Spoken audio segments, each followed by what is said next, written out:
What's up, my wonderful peeps? Sports to the bone here again, man. Shout out to all the viewers, the subscribers, and the followers. Big up on yourself. So, as we know, the regional Super 50 tournament to be held in Antigua is coming up, and teams have been naming their squads. So today we're going to take a look at the Trinidad and Tobago Red Force squad that was named recently. Now, Trinidad and Tobago, they have named a pretty strong squad.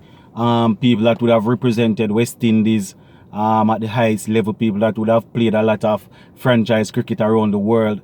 But probably the biggest boost for Trinidad and Tobago's team is the fact that they will be captained by Kieran Pollard, somebody that is world renowned where white ball cricket is concerned. He's actually considered to be one of the best captain where the shorter format of the game is concerned, that is T20, but you know, this is 50 over, but you know, we are expecting that Pollard will lead this team very good. So we're just going to take a look at the squad, take a look at some of the players. As I said earlier, loads of players that would have represented West Indies. So we're just going to take a look at the team and see a couple of the players that are actually in this provisional squad. So for the TNT Red Force, we're talking about people like our Dinesh Ramdin, who is a former West Indies captain. He stood as vice captain for a long period of time. Talking about Sunil Narayan, Evan Lewis, Ravi Rampal, Darren Bravo, Lendell Simmons. Loads of experience there where Trinidad and Tobago Red Force is concerned. Can almost put together a actual West Indies team out of this squad right here. Now, there are several other quality players in this squad, but the above players that I just named, they are the ones that will be expected to lead from the front. And I mean, without even looking at the other squads from the different teams, I am going to go out on a limb and say that, boy, going into this competition, I am thinking that this TNT Red Force team will be the strongest on paper. Notice I say on paper because sometimes they might have some world-class players on paper, but when they go on the field, things just don't click, don't come off.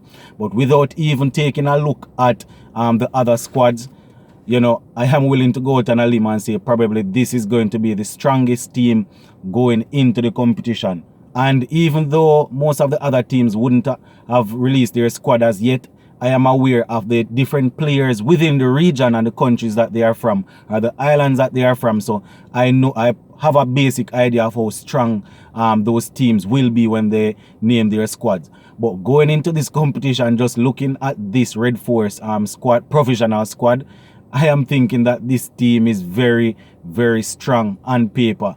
You know, being strong on paper, as I said, and executing two different things. So loads of quality there in that TNT provisional squad. And I mean, Dwayne Bravo, you know, was actually appointed as team mentor going into this competition. So we see that they have experience all around, you know, from Pollard go right down to Bravo, who will be mentoring the guys. And this 22-man squad will actually be cut down to 15 in the next couple of days as they strengthen their preparation going into the competition. So we see Trinidad and Tobago going out from the start naming a very strong squad. This in itself is a statement when you can boast so many players within your provisional squad that are well experienced people that, as I said earlier, would have played for West Indies, would have represented some of the top teams in the IPL and thing like that. So I think the last time that Trinidad that they actually won the Super 50 tournament was in 2016. So under Pollard's leadership now, I am guessing that they will be going right after this title.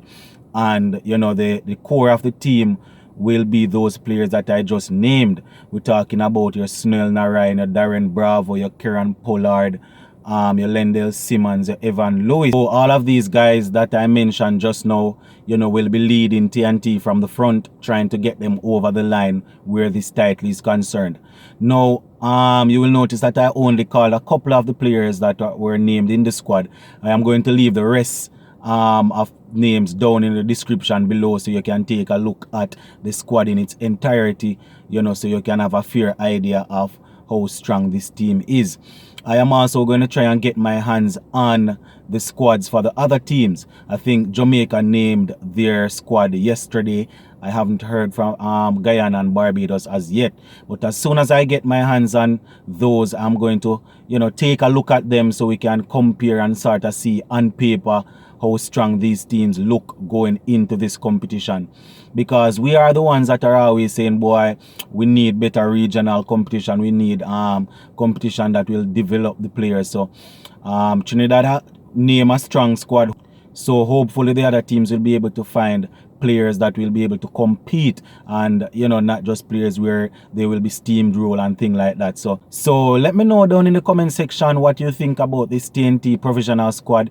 Is it extremely strong, or were you expecting other players to be a part of this squad or what? Let me know what you think. Sports to the bone, keeping you informed. Please remember to like, share, leave us a comment. If you have not yet subscribed, remember to subscribe to the channel. I'm out.